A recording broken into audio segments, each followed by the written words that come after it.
Okay, so we're up to the second lecture. One of the wonderful things about history is that what you learned last lecture series, the last month of class, you're going to use this month of class. It works wonderfully. So, So what we're going to do is we're going to spend a little time recapping some of the things that we talked about and go a little bit further back in depth that I didn't want to deal with at first because, well, frankly, it didn't have the repercussions on society that it does in the second half. So let's go back and let's look at the banking system of the United States. You will remember I have told you that since 1836 and the death of the Bank of the United States, there has not been one centralized control over the United States economic system. That is true. However, in the midst of the Civil War, in an effort to try to make the most with what we had, we created a network of national banks. And this network of national banks was created by the National Bank Act of 1863.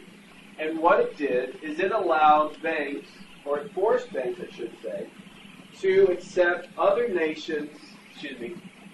national banks' currency that they put out at face value.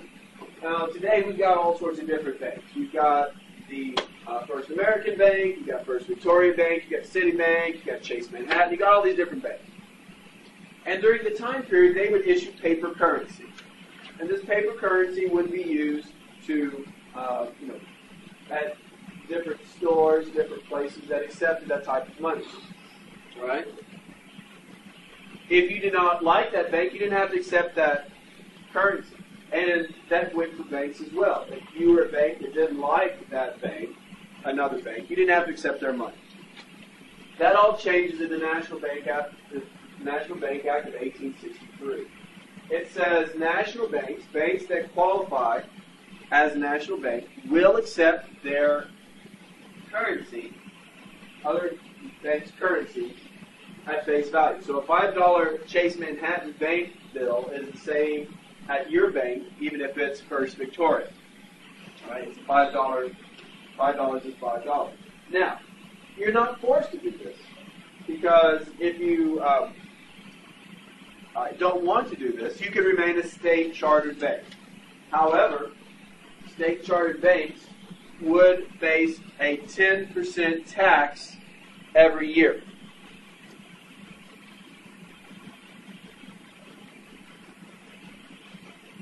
By 1870, there were 1,600 national banks and only 325 state banks. So you can see it's very effective. 1,600 national banks, 325 state banks.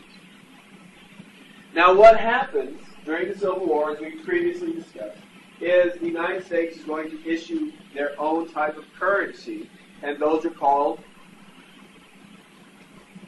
what? Called greenbacks.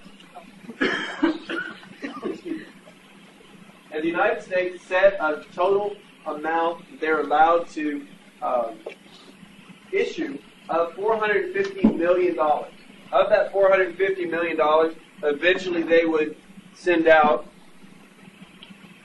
$447,300,203.10. Okay, that's how much they would eventually give out. By the time we get to the Specie Resumption Act, you remember it gets down to $380 million. And we set aside money to pay that off. And when we set money to pay that off, what do we do? How do we establish it? The Specie Resumption Act of 1875 says what? How are we going to pay it off? No. If you walk into a bank and says, here's my greenback, I get back what? $5 in a greenback, I get $5 in gold. I get $5 in gold. All right? That's a 1-to-1 ratio. But at the same time, you have those silverites who are raising a big fuss. And they're saying, no, we want silver as well because we have a lot of silver. And we want this silver to be used. And we want this silver to be part of our monetary supply. Why do you want that to be the monetary supply? Because what good is owning a silver mine if nobody's buying your silver? Okay, so that's the deal. They say, we want to buy this silver. We want somebody to buy the silver so that we can actually make money. So the Bland-Allison Act of 1878 calls for the purchase of between $2 to $4 million a month of silver to be purchased. And then the Sherman Purchase Act of 1890 is going to say we're going to buy more silver, but now we are going to set a ratio of 16 silver ounces is the equivalent of 1 ounce of gold. Okay? 16 ounces of silver is equal to 1 ounce of gold. Now, why? Why is it set at that amount? Because the government says so. That is the end-all, be-all reason. Because the government said it is, therefore what? It is. All right? Now, here's the problem, though. As more silver is found, and it is tied to this 16 to 1 ratio, what is going to happen? The more silver that comes in, 16 ounces of silver, the value of it is going to decline. And because of this artificial ratio here, what is it going to do to gold? Go up? No, it's going to pull it down. It's going to pull it down because it's tied to it. 16 ounces is always equal to 1 ounce. You follow? Oh, okay. It should be the opposite, but we are artificially holding this stagnant. So what we have is a bimetal system. Gold and silver are going to be placed, are going to be used to buy back these greenbacks, so that they are going to try to pay off this $380 million debt that we have to try to get those greenbacks off the market. We're still at the age in which the federal government printing paper money is considered bad. All right. The Constitution says the government can coin money, it's not safe to print money. Okay, so greenbacks, it's kind of like it's a wartime issue. We need to get rid of this wartime issue. Now, in 1890, Congress is going to pass the McKinley Tariff. The McKinley Tariff is going to raise taxes on imported items to 48%.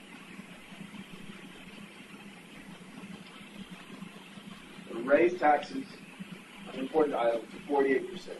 So,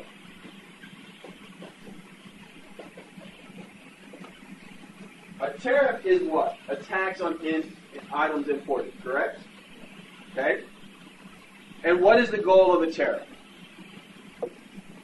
Originally, it was designed to protect Buy American. So you would buy American, right? And what happens in 1816, it was passed originally to Buy American.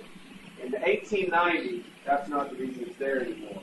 Now it is the way the government gets its money. The government makes its revenue. Okay? The government gets money to spend on numerous programs. That is called revenue. So what happens is the thinking is that when tariffs go up, what will happen to revenue? It should go up as well, because if we raise taxes on items that you're buying, that level of purchasing will still continue, correct? In government world, yes. However, in the real world, and it happens in this time as well, what happens? The exact opposite. Revenue goes down because people are like, I'm not going to spend that much on that item. So the government is spending more than it's bringing in, and it's artificially inflating the value of silver and forcing gold to actually go down. This is going to be the landscape when the Panic of 1893 hits. Now, we had a Panic of 1873, we have a Panic of 1893.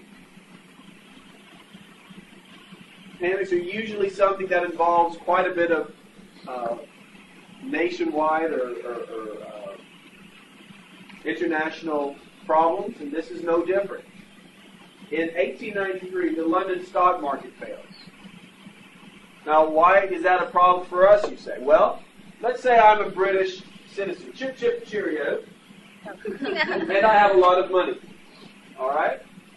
And I see over there, and Asdrid has a company in the United States that makes widgets. Her widgets are fantastic. They are the best widgets money can buy. And I like that because her, and other people realize that, and her company is going through the roof, and I'm going to get in on the ground floor. So I'm going to buy what in her company? I'm going to buy stock in her company. Now, but here's the deal. If I go over to the United States and says, chip, chip, cheerio, here's my British pounds, I would like to buy some of your stock. What would they say? No, sorry, we don't deal in that crazy old money. We don't accept gold. Oh, okay, so what happens is I would convert my British pounds to gold, sail over to the United States, and go over and say, here you go, here's my gold. And they're like, great, here's your share of stock. Now, I'm rich, I live in England, and all of a sudden, the British stock market, boom, bottle falls out. All of a sudden, instead of being very rich, I've got a lot of debt. Because of this debt, I need to get money. What am I going to do? Buy back your stock. I'm going to buy back my stock over there, but the same thing, say, here's my stock. You say, okay, sorry, here's your money, and I have to get it in gold, and I can take it back over to England, and I convert it. What have I just done? I've just pulled gold out of the United States market and sent it over to England. And it's just not me. It's thousands, tens of thousands of investors that are going to do the same thing. They're going to pull it out of the economy. So then they lose money. And what? So we're losing money. We're losing gold. Right? We're losing gold. Which is what our system is based on. It's not based on paper. It's based on gold. Now, in addition to that, one of the largest railroads, the Reading Railroad, is going to fail. You know, there seriously is a Reading Railroad? I just thought that was a monopoly piece. What is it based on? Reading Railroad. Okay? Reading Railroad fails. Start to run on the banks. You know, railroads offered money as well during this time period. Railroad companies would have their own currency. They'd have their own banks, and they would have their own currency. Right? What would happen is people would do what is called a run on a bank. This becomes a big issue in the Great Depression. And what happens is people go, they get panicked, mob mentality, and they run to the bank and they try to take all their money out of the bank. Worst thing you can do. Okay? Now, today is the worst thing you can do because our money is secured up to like $400,000 per bank account, which is rather difficult for me. I have to stretch my deposits out across the nation. You know? $400,000 in one bank? That's like chump change. So what happens is if a bank actually went out of business, you would lose that money. Okay? But here's the deal. How do you keep from going out of business? You don't participate in a run. You go and say, oh, give me my money. You pull your money out of the bank account, what happens? They don't have that money to loan. They don't have that. Really, if you walk into a bank and say, I want to pull all my money out of my savings account, are they going to have the same dollars, give you the same dollars that you put in? No. And then what happens is that money goes out and they invest it somewhere else, and that's why you get a return on your investment when you do that. But the Reading Railroad is going to collapse, and with it, it takes 75% of all railroads nationwide. 600 banks collapse, 15,000 businesses go bankrupt. What? Because of the whole depression. It's like dominoes. Okay, it's like dominoes. You just, boom, you take one out, it's like Jenga. You pull that one little thing, it's all stacked up, you pull that one little out, it all comes crashing down. 15,000 businesses and 24% unemployment. 24% of the nation is unemployed. Now, this is about the time that Cleveland comes into office. 1893, he's inaugurated. He comes in, and he had been on the gold standard as a candidate for president. He said, gold standard is what we need to do. He comes in, and he sees proof of this. Like, this is a disaster. The panic is at its highest, and the first thing he does is he calls Congress into special session. They weren't in session, so he calls them in and says, we have to fix this problem. Number one way we're going to do it is we're going to repeal the Sherman Silver Purchase Act. Why the heck are we buying silver and we're damaging our own economy just so some silver mine owners can get rich? We don't want to do that.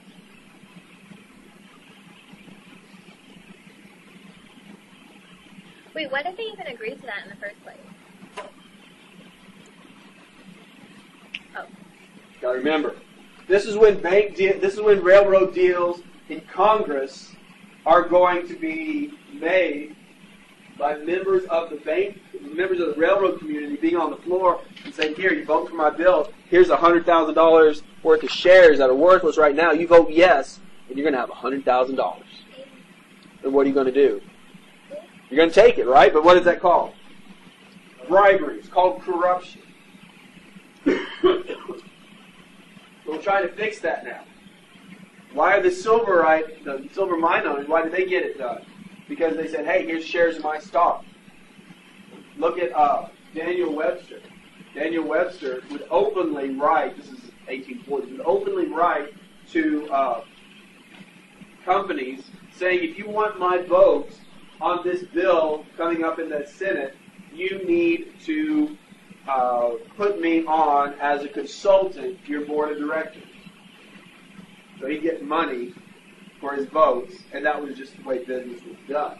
So in order to try to help the United States get out of this situation, this panic, we're going to reform the McKinley Tariff by passing the Wilson-Gorman Tariff Act of 1894. It's going to slightly lower the tariff, and it's going to create a 2% income tax.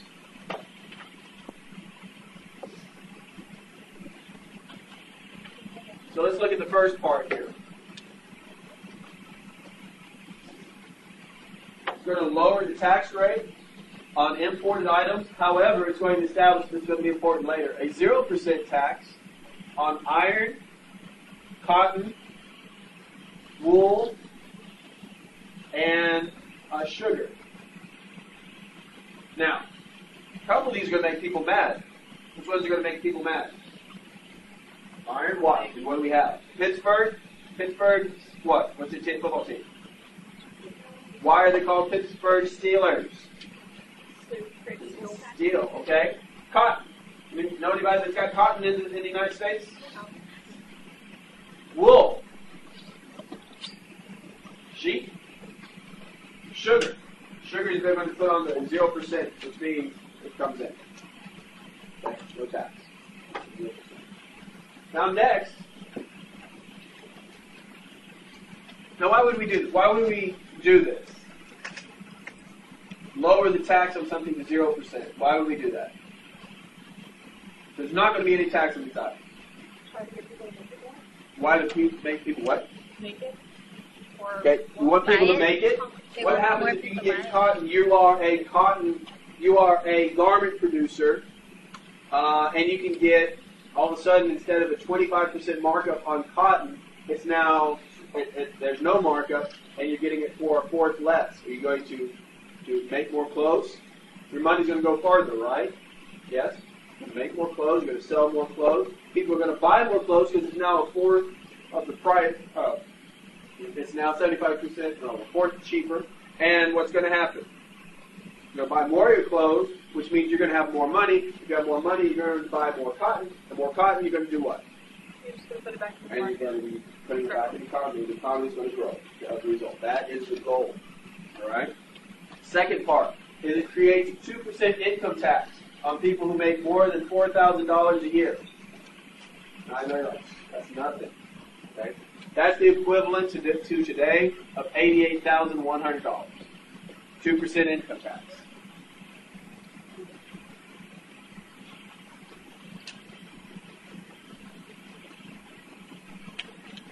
Now, why do we create an income tax? Well, first off, it was aimed at covering for this tariff. But what happens if you're taxing people's income? A tariff is a tax that you pay because you choose to do what? To buy that Nissan vehicle that you've imported. To buy that Egyptian cotton. Those items that you buy. That is a tariff. You make the choice to do what? To purchase it on the grounds that I could buy American, but I'm going to buy this because it is. What's the deal about foreign cars? They're what? They're better, right? Foreign cars are better than American-made cars, so therefore they're a little bit more expensive because we put a tariff on them because Americans can't make that same car for that same price because of all sorts of issues. So I'm going to pay more to get a better value car. That's what the thinking is. Okay, now it is a tax on your income that you pay just because you have a job if you make more than $4,000. Now, remember how I talked previously, whenever Congress passes a bill, what must it draw a line to? Draw what? To the Constitution. You got to draw a line to the Constitution. Where in the Constitution does it say Congress has the right to tax your income in 1895? Where does it say that? The answer is it does not. Therefore, the Supreme Court in Pollock versus Farmers Loan and Trust Company in 1895 strikes down the income tax. Says it is unconstitutional because it is not in the Constitution. In order for it to be constitutional, an amendment would be needed. That amendment would be added in 1913 in the passage of the 16th Amendment, in which Congress can tax your income. But it's tried here. It doesn't work. Now, Cleveland is beside himself. He knows that the United States is very close to going bankrupt. Nothing he can do. People aren't buying things. The income tax, which is supposed to save things, save the economy, is not going to do it. So he does something today that would be considered exceptionally odd. He goes to J.P. Morgan, one of the most wealthy individuals in the nation, and says, "Hey, how about a $65 million loan in gold?" He goes to an individual and says, "Can you give me $65 million worth of gold so the United States government can continue?" Huh? And Morgan says yes. So he gets $65 million directly from J.P. Morgan, and now see, he's a banker. You're going to get something out of it. He gets exclusive rights to sell gold certificates for the United States abroad. All right? So his bank gets the ability to do this. What happens is this money that comes in, that $65 million plus the gold sales of bonds that Morgan is going to get, creates $100 million.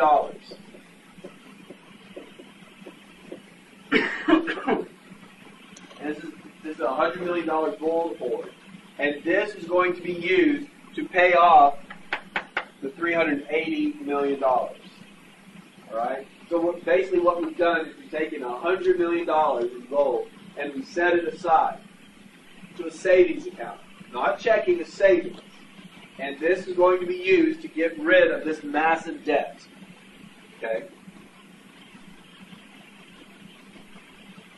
Now, because of this arrangement in which the President of the United States has to go to a private citizen and say, on his knees and begs for a loan, people are going to get very upset and they're going to say, this is another example of big business being, the United States being beholden to big business. And it becomes a major issue, especially in the next election.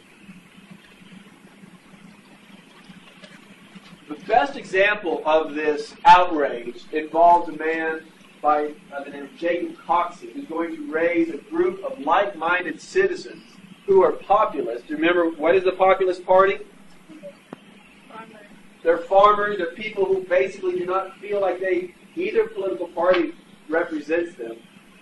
And as a result, they need a third party. And they're usually farmers, and they're looking to reform the government. So Jacob Coxey and his group, are going to be called the Commonweal of Christ, are going to push for government reform. They push for free silver, free and unlimited coinage of silver, which means if it is silver, we should make it into a coin. All right?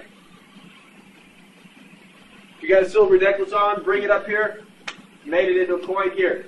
Now you got a $5 coin. All right? What? What? Why you like? I wouldn't want to do that. You wouldn't want to do that? Why not?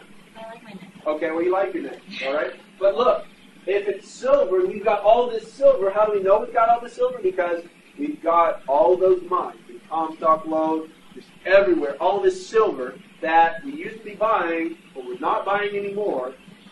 And we need to pump it into the economy. And we should use it to give to everybody. Okay, one of the things they wanted was $500 million given to each state to provide jobs for building bridges, infrastructure, roads, what have you. $500 million per state should be directly minted, pumped into the economy, and sent out to provide these programs. Now, what's the problem with that? What's the problem when you make money with no control? Same problem that happened to Spain when they started mining central Mexico. You have all this gold that is pulled up out of the ground, and it is just dumped haphazardly into the economy. What happens? Eventually, the price of gold is going to collapse. And that nation is going to be, it's never going to regain. Spain has never regained its opulence, its standing since the 1580s. Jacob Coxey is going to lead 6,000 people on a march in Washington, D.C. Eventually, the Coxey's army is going to be broken up when Cleveland is tired of dealing with them and tells the Capitol Police to find any reason to break them up. The Capitol Police arrest Coxey and disperse his group for walking on the grass at the Capitol. Apparently there's a law against that.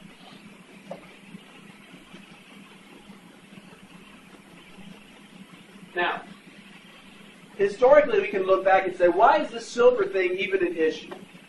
Don't they know that in 1896, the Klondike rush is going to hit Alaska, and there's going to be so much gold found in Klondike, Alaska, that the silver issue will be dead? Well, the obvious answer to that is no. They don't know that. Since the Klondike rush of 1896, the finding of gold in the Klondike, $11 billion worth of gold has been pulled out of that area. This completely destroys any claim silver is ever going to have of needing to be, a claim of value of needing to be a part of our monetary supply. However, we know that in 2014. In 1896, they do not know that. 1896 is an election year. The Populist Party is going to be at its highest part. Who is the Populist Party made up of, primarily? Farmers. Okay? So, what's going on? You have a depression that is hitting the nation. Alright? So these farmers, what? Don't have their land. You have very arid time period in the Midwest. You don't have water, don't have rain. What is going to be a major problem in regards to growing? You can't. All right? The farmers. Anybody in here have a grandpa who's a farmer? Okay. All right. Typically, what do? They get up in the morning. What do they do? They go out and they farm.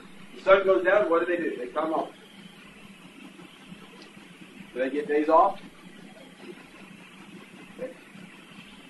The problem is you have these farmers that can't make a living anymore because of the conditions. They're going to make up the majority of the populist party. They want free silver. They do not trust the Republican Party. They do not trust the Democrat Party. Therefore, they come up with this huge plan of free silver, mint as much silver as possible.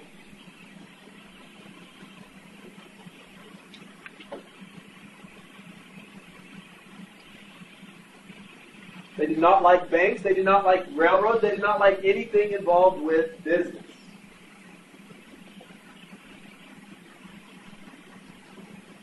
Now, during this time period, there is a trend in which grown men will make a living on what we would consider today kind of like the talk circuit. Okay, you ever go on to like watch talk shows and you see these different guys going through different people, kind of, on Oprah and I don't know what's another one that's on. Basically, they just go around and they talk. And that's all they do. Kind of think of comedians. Okay, what's a comedian? What's a comedian do? Makes you laugh, but what does he do? Does he tell the same jokes over and over and over and over again? At different places he does. Right? He's not going to say to you, knock, knock, who's there? Banana, knock, knock, who's there? Banana. Final, knock, knock. Orange. Orange, you glad I didn't say banana. You're not going to say that over and over and over and over again. However, you're going to say it at different places and work on your timing and try to make it better and try to see how you hit the words and how your cadence and try to improve it. Well, during this time period, there are people who are orators. And these orators are people who sit around and they give speeches about what they believe, and they'll work on it, and they will be in a group of people, and they'll say, here, I'm going to give you my speech, and you listen to it, and I'll give you the speech, and you say, well, you do this, and you do this, and just work on it, try to make it as passionate as possible. One did a picture of a man by the name of William Jennings Bryan, who's a young lawyer at this time, and he is going to make a name for himself because of his speech called The Cross of Gold, which will be delivered in 1896. And he goes all over creation giving this speech. Right? And there's an old story about Abraham Lincoln when he was going on one of his first debates, running for Congress. He was always after this person he was contending against, and he noticed the guy gave the exact same speech over and over and over and over again. So Lincoln memorized the speech. And so it came, and this man always went first. And then one day, the man said, well, why don't you go first? And Lincoln said, okay. The guy got up and he gave the man his speech. And so the other guy just like, since he didn't have anything else prepared, that's what he did. And it's all about how you do it, not what you actually believe. It's all about the presentation. All right? What I'm getting at is we're going to have a lot of people during this time period who are really good at giving speeches, but when it comes to actually governing, they're terrible. William Jennings Bryan is going to run for office a lot. He's never going to win the presidency. He's going to become Secretary of State to Wilson, and he's going to resign very quickly because he could become disillusioned as to how government really works. But this speech, I'm going to show you this short clip right here of him. Actually, it's just the audio. The video camera wasn't invented yet, and it's him giving his speech. It's him actually giving the speech. It's something I think is really cool about history coaching too, because we don't have Lincoln actually reading the Emancipation Address, Proclamation, or the Gettysburg Address. We don't have that. We do have things like this that we can show. We care not for what line the battle is fought. You think staying by revolution is good, but that we cannot have it under other nations help us, we will try that instead of having a gold standard, because England has, we will restore bimetallism, and then let England have bimetallism because the United States has. If they dare to come out in the open field and defend the gold standards in good faith, we will fight them to the uttermost.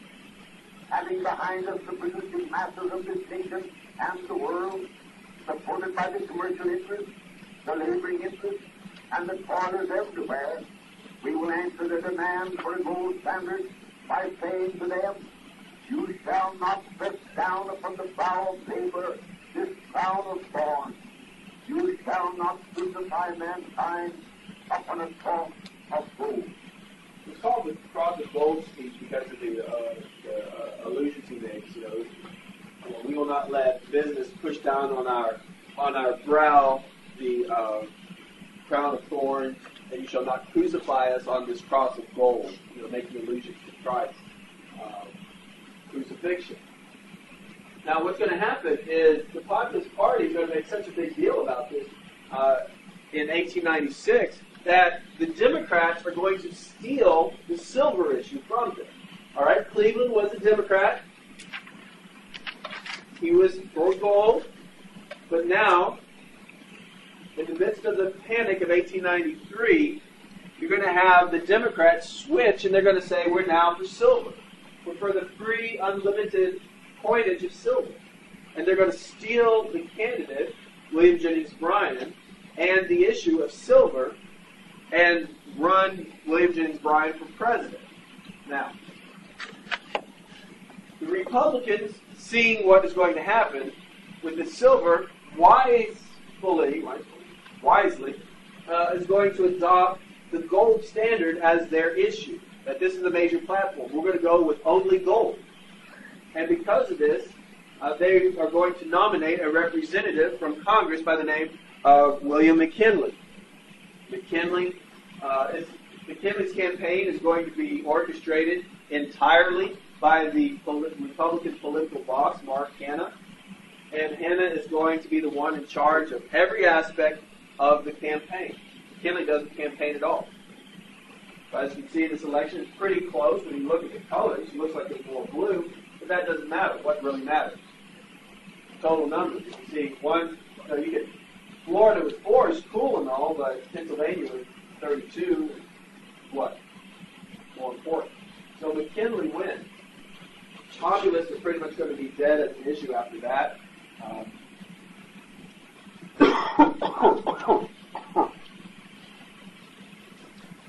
McKinley's going to serve 1897 to 1901, and he's going to preside over a period of prosperity. Basically what's happened is the panic's run its course. We've gotten off all the major problems that created the panic. We've cut off the free flow of silver into our economy. We've readjusted a lot of the railroad lines. A lot of the rail lines that were going places that weren't there have either been torn up or just let lay. There's a lot of consolidation. A lot of railroads have been purchased up by bigger railroads. And in many instances, let alone, panics only run about 8 to 12 years, and it's time just up for it to be done. So with return to prosperity, Congress is going to pass the Dingley Tariff Act of 1897, and it is going to raise tariff to the highest ever of 57%. Money's good. You have more money. You're willing to spend more money. Therefore, you're willing to pay a higher tariff. Is the thinking.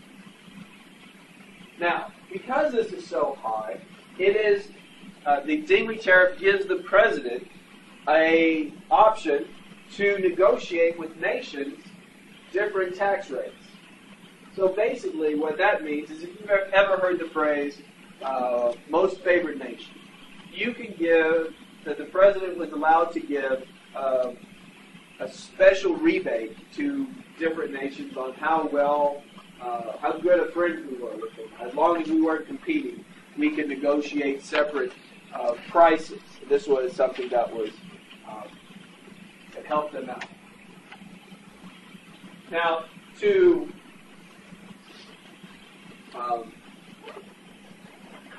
to fulfill a promise he made, or was made for him in the election, Congress is going to pass the Gold Standard Act of 1900, which ends for all time bimetallism. Gold is the standard. Gold is the standard that we're going to use. And this hoard for paying off our greenbacks is going to be raised to $150 million.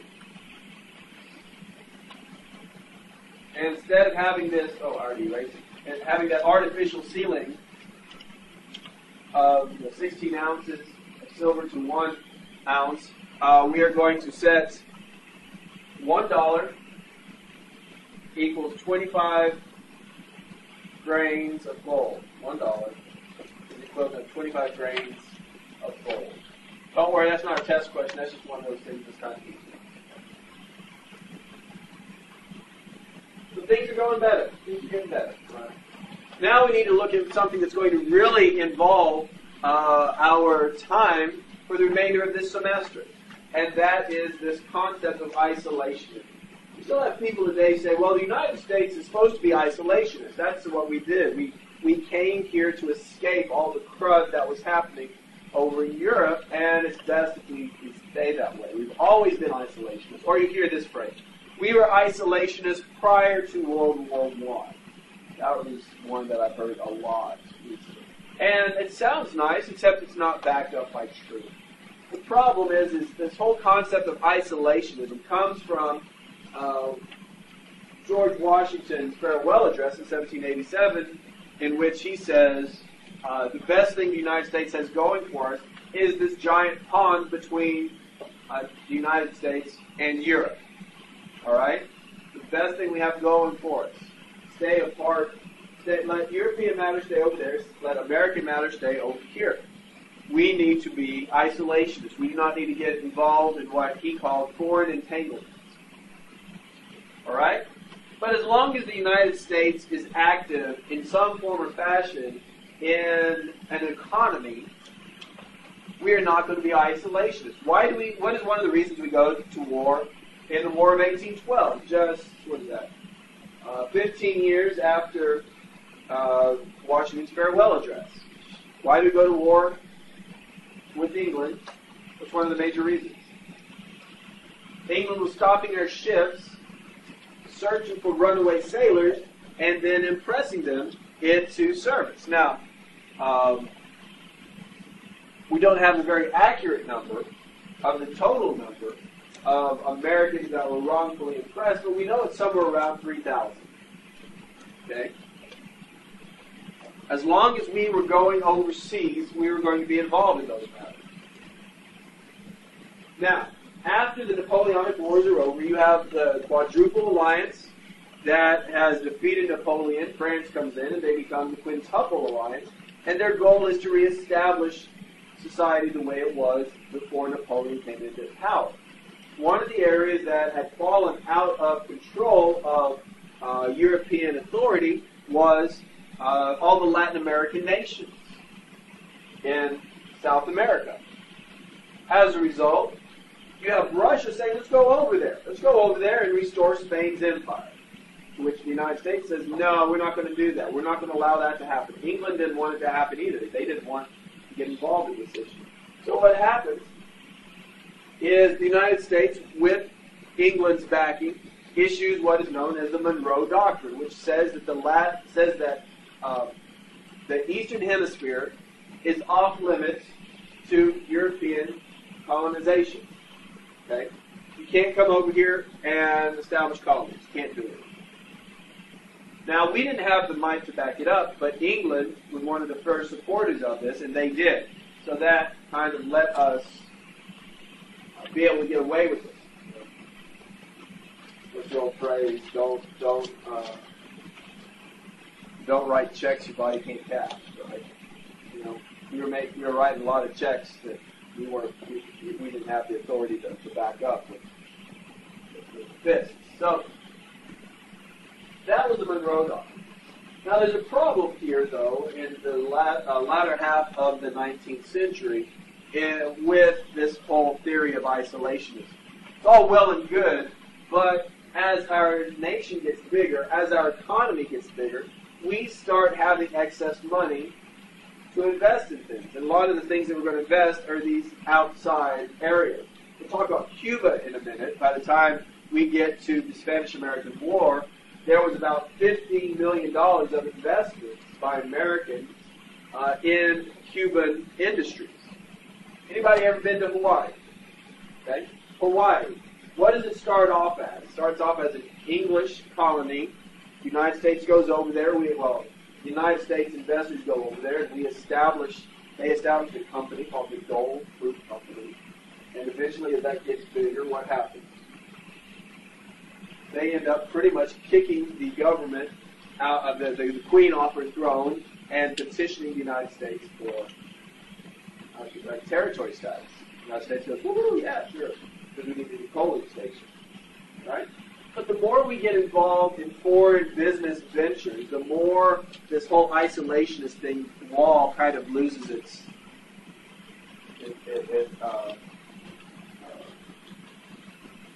structure. Loses its structure. So, to further foment matters, there's going to be this belief during this time that the United States, and especially Britain, have this burden. We have this burden, and it is derogatively, today it's derogatively referred to as the white man's burden. Remember how I told you on the first day we're going to be offensive? Some of the things we're going to talk about was rather offensive, and guess what? There you go. And we have this belief that the reason that the United States and Great Britain are so successful is that they are a civilized nation. They're civilized nations. And because of what they do that makes them civilized, it is their responsibility to take that civilization to other nations. All right? Now, who are we talking about? We're talking about non-white people. All right? It's called the white man's burden. And it's a reference to Rudyard Kipling's statement he makes about the white man's burden. And as you can see in this cartoon here, you have John Bull, who is the British version of Uncle Sam, and Uncle Sam. Both of them are climbing up this mountain. On their backs, they have baskets that are loaded with not white people. You have from Hawaii, a person from Hawaii. You have a person from Cuba. You have somebody from Puerto Rico. Let's tell what that one is. The Philippines. You have a Zulu under England. You have a Zulu. You have an Indian. You have a person of Arabic descent, a Chinaman, and probably a Burmese. I was thinking they had colonies in Burma as well. And it was their duty, our duty, to bring them out of where they're at, of places around this. You have phrases: barbarism, oppression, ignorance, vice, brutality, superstition, slavery, cannibalism, cruelty.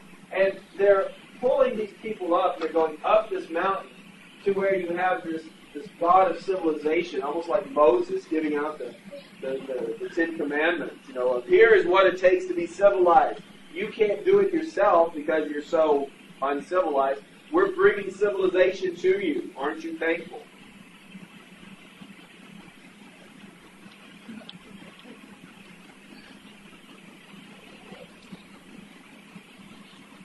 It is horrible. And this was published, like, oh my gosh, what type of racist magazine did you get? This was like their version of Time. It's called The Judge magazine. It was a major magazine. And that was the belief. That was the belief that they were like that because they weren't white. Because they weren't white, they didn't have that characteristic. If you didn't have that characteristic, then you weren't able to become civilized. Completely ignoring the fact that some of those civilizations have been around. China, the Chinese civilization, has been around thousands of years longer than anything we would consider the British Empire. I'm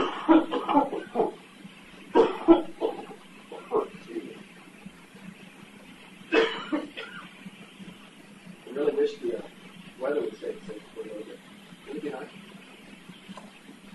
brings us to a major issue in the United States in regards to further relations with European powers, and also kind of flexing our own muscles in regards to the Monroe Doctrine. So what happens is you have British Guiana and Venezuela. Venezuela's here, Guyana's here, and what happens is you have a border incident. Neither of them can agree on what the border should be. Both of them are heading towards war. The Secretary of State in 1895 is a man by the name of Richard Olney. Richard Olney intercedes in this matter, and he says, hey, England, you are violating the Monroe Doctrine. The Monroe Doctrine says this area is off limits. But yet you're here. Now, granted, they had the colony beforehand. They said, we're not going to address that issue. However, we are going to add what's called a corollary to the Monroe Doctrine. It's like and. You see that commercial with it? Coke Zero, and. You got to get, you got the job, and stock options, and private jet, and, a corollary is and. We're going to add a couple more corollaries to the Monroe Doctrine as we go through this course of this semester. But what happens here is he says, all right, so here's a pre-existing situation. England, you're already here. But the United States has said we are the protector of Latin America, so we have a right to come here. We are going to settle this through third-party international arbitration. So we're going to bring a third party in, another person in, and they're going to settle this without war. And we're going to commit both sides to it. For England, and for Guyana, and for Venezuela. We're going to settle it this way. Now, England is impressed. They're like, whoa. This is kind of like when your little brother actually does something mature. You usually used to your little brother being a little jerk and being obnoxious and always doing something stupid, and all of a sudden, don't nod your head too much. Okay? And all of a sudden he's done something really, wow, that's grown up. What happened to you? Where'd my little brother go? Okay? We're the little brother to England. We always have been. So England's like, that's really good. I like you, little brother. Let's be friends. Let's go and have, let's go get a drink or something. Yeah. Now England is, they've got other issues here. There's other issues here. Now that seems kind of simplistic. What are we heading to? What is 1895? What is this year, the 100-year anniversary of the start of World War I? Okay? 1895. We're 19 years away from World War I. But already, England is already starting to feel isolated on the European continent. You've got a lot of alliances that are entangling France and England and Austria and Germany and Russia that are all kind of just overlapping each other. And England is kind of saying, I don't like all this stuff. Some of this stuff isn't good. And we need a friend. Okay? You ever have one of those situations with your friends that, it's hard to do, but you say, these guys aren't good for me? I had to do that with my daughter last year. Like, these guys aren't good for me. Like, you need to go find new people. She said, that's tough. It is tough, isn't it? But she did, and we're all in a much better place for that last year. And so England's saying, I need new friends. Hey, look, the United States, it looks like they've grown up. They look cool. Let's go play. All right. I had this guy that I knew in high school. I grew up with him. We always hung out. And then when we got to high school and I was a senior and he was a freshman, he called me like, hey, Brandon, what's up? No, nothing much. You want to play? Dude, I'm 17. I don't play. Like, when you want to go drive around? Sure. Play. Kings play. All right. So now we're going to talk about a war. Yay! Everybody likes war. War's good. War's fun. Of course, you remember in history. So I feel bad I didn't have a war to talk about last time for you in lecture 1, but I promise I will take care of that for the remaining 4 lectures. There will be a war every time. Well, I can't say that because there's not actually the second one. Well, yeah, we'll talk a little bit about World War II, but not the main. So this brings us to something that we don't usually see that often, and that is the ramifications of our policies on ourselves affecting other nations. See, what's happened is Cuba, if you don't know where Cuba is, it's 90 miles off the coast of Florida, has always been considered what's next. Okay? In American expansion, Cuba was always considered what's next. Why was it considered what's next? Because it was there. During slavery, it made sense to be what's next because it had a similar agrarian society to to the South, and if the South, when Texas is added to the Union, you've got East Texas, you've got Central Texas. They're great for farming, but then you get on I-35, and I was on I-35 this past week, and what happens when you get on I-35 and you look west? What do you see? Not much anything, right? It's kind of fun. So slavery, during the era of slavery, and Texas comes into the Union, the South is like, well, you can't really go much further west, but what can we do? We can go south. We can go south, and we can take Cuba. Okay? Why not? We took we took Texas from Mexico. We can take Cuba from the Spanish. It's the same type of system. Just go there, take it over, and it'll be ours. Well, it was always kind of seen as what's next. But then when when slavery is abolished, it's kind of like, there's really no need for it. But what happens is it is a Spanish possession, but it was something that was being ruled from Madrid, Spain, and Spain has always been exceptionally weak, really, ever since the Spanish Armada's defeated in 1588. They just never really recovered from all this opulence and gold and silver that they pumped into their economy. It destroys it.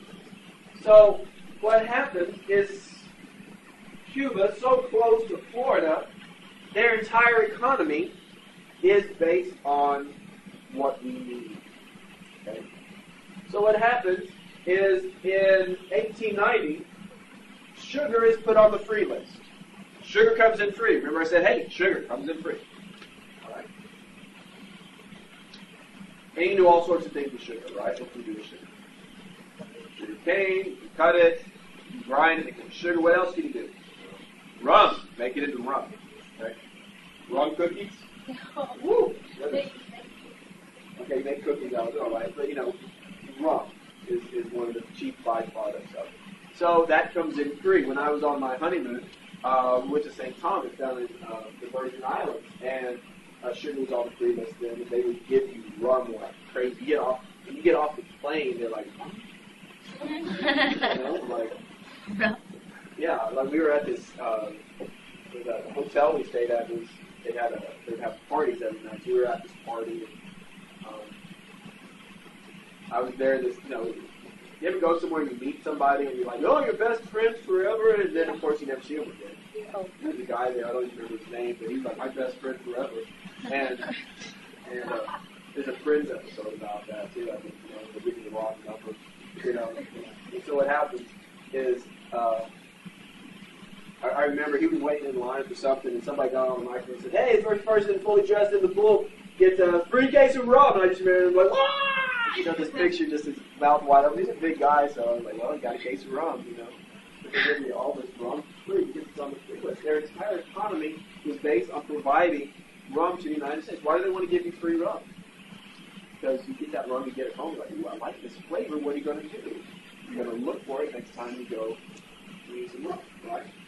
So what happens is everything, the entire economy, Cuba, sugar. We still like that today. It was in 96. Probably so, I would think so.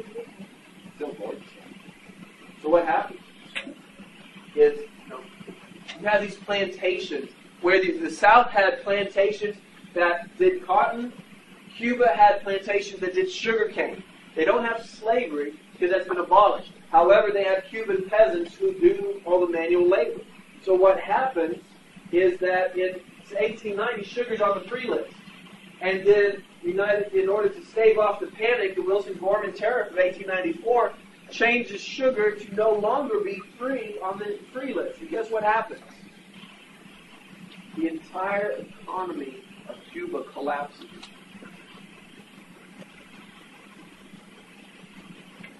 Now, if our economy entirely collapsed and you had your entire population out of work, what would we do? What? Strike? You strike businesses. If you believe the government was responsible for it, what would you do? You'd riot, okay? And you try to overthrow the system, all right? There's people now that overthrow the United States government because we're up because of X. All right, you got these people who like that, right?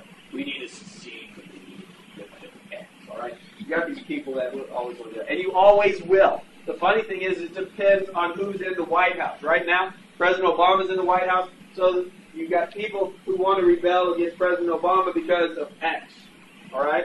When George Bush was in the White House, people were talking about California and the East Coast need to secede from the Union. We're going to take a little strip up by Canada and let everybody else in the middle have Jesus land.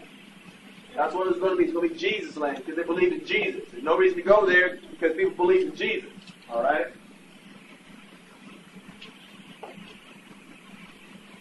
The poor people are going to have a realization one of these days. So what happens, and it just depends on who's in the White House. This is how it goes, okay? So what happens is the Cuban people rebel. All right? Cuban peasants rebel. Now, you could say revolt as well, but we don't want to say Cuban peasants are revolting. Okay? I'm sure they were revolting. They didn't have running water and no deodorant, and I'm working out. I'm sure they did smell a lot.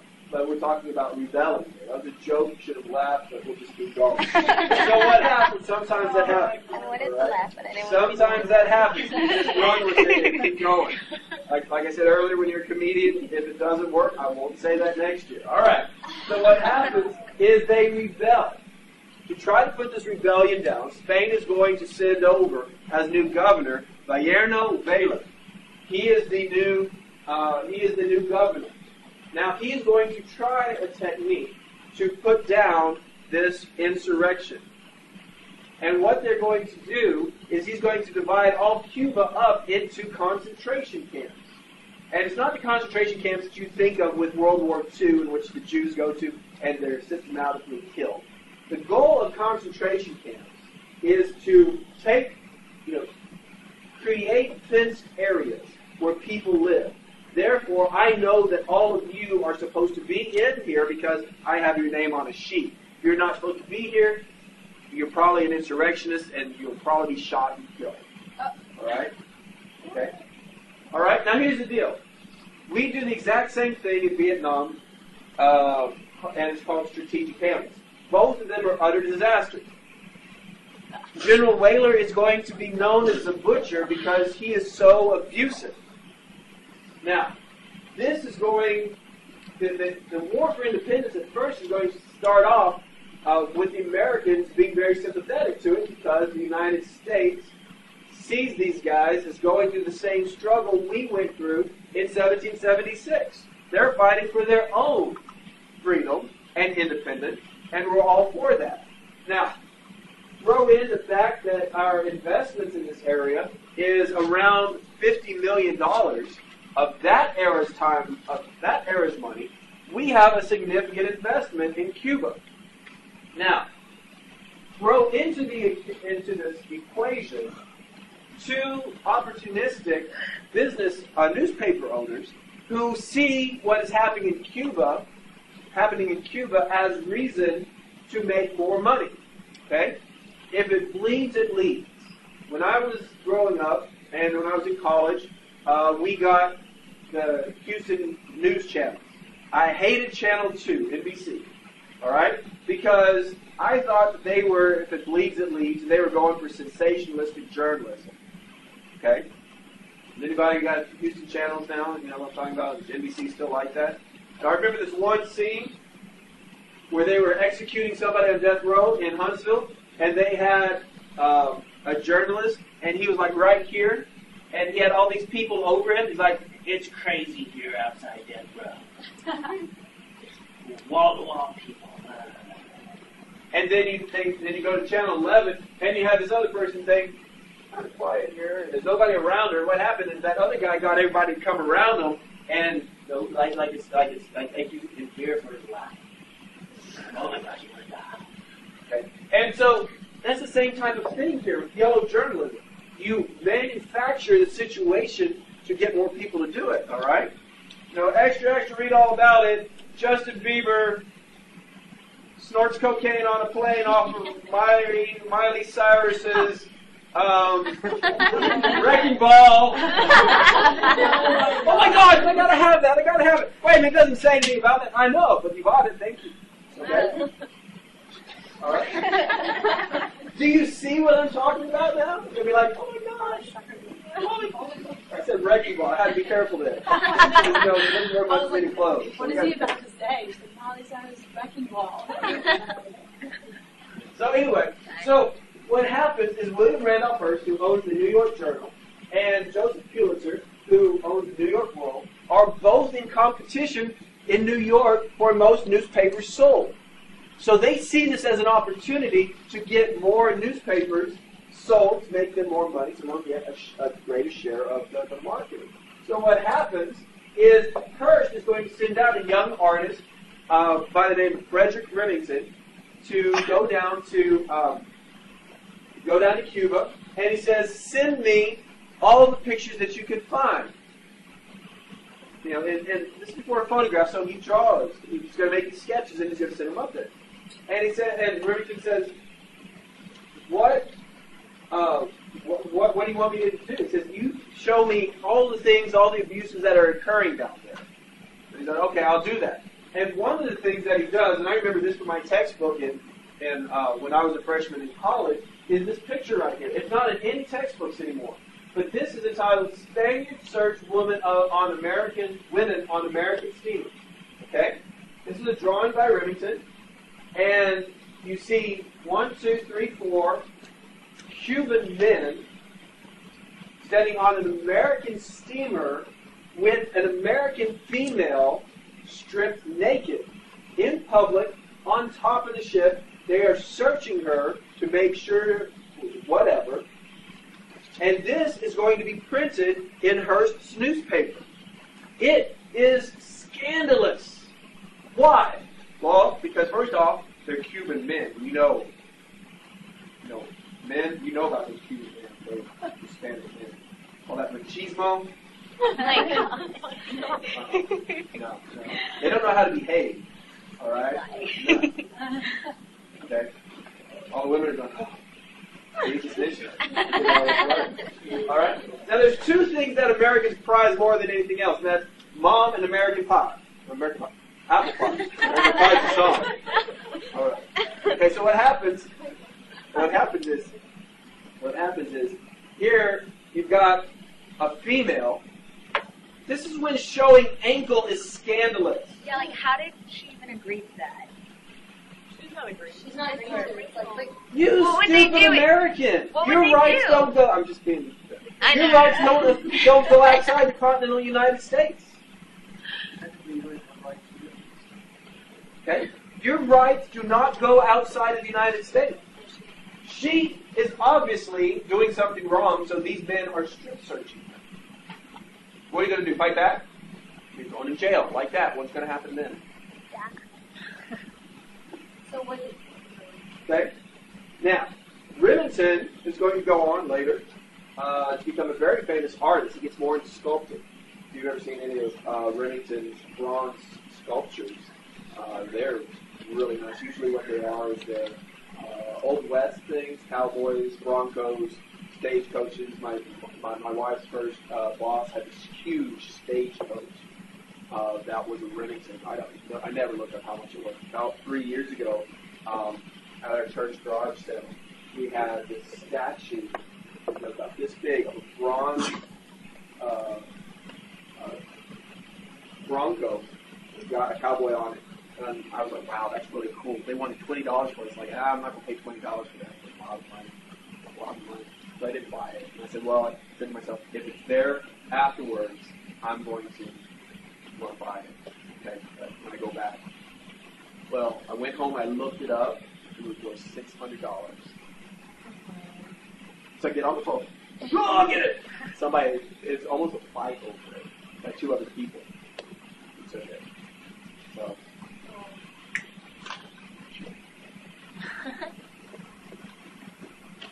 A little bit later, Hist, when things get really bad, Hist would telegraph to Remington and says, "You provide me please continue providing me pictures of the war."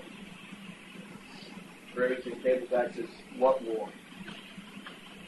Hist telegraphs back and says, "You provide the pictures, I'll provide the war." And what happens? What do we do eventually?